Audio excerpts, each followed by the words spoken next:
Hello mga ka-Speak Life! Welcome back to another heart-to-heart moment where we speak life even in the middle of the storm.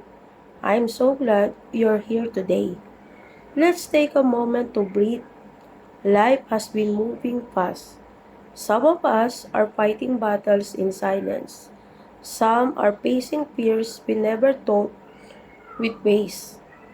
But today, I want to remind you of a powerful truth. Courage doesn't mean you're not afraid. It means you move forward, even when you are.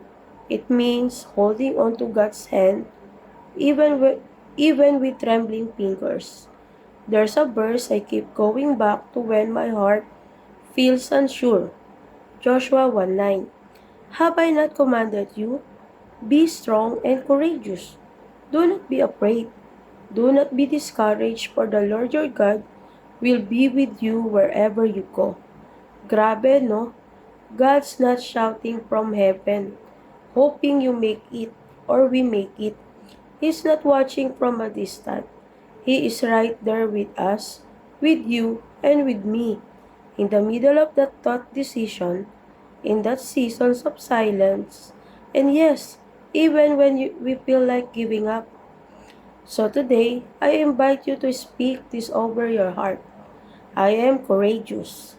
I will not fear because God is with me, not because of my strength, but because His presence brings peace, even when life doesn't. Maybe today you need this reminder. We're not weak for being afraid.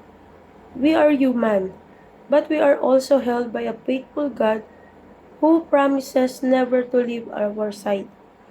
Let's pray together. Lord, fill us with your courage when fear rises. Remind us of your presence. Help us hold tightly to your promises and give us the strength to speak life, even when our voices shake. Amen. Before we go, remember this. Courage is not found in comfort. It's found in trust. And in every season, we never alone. Thank you for tuning in today. Stay strong, stay courageous, and always speak life.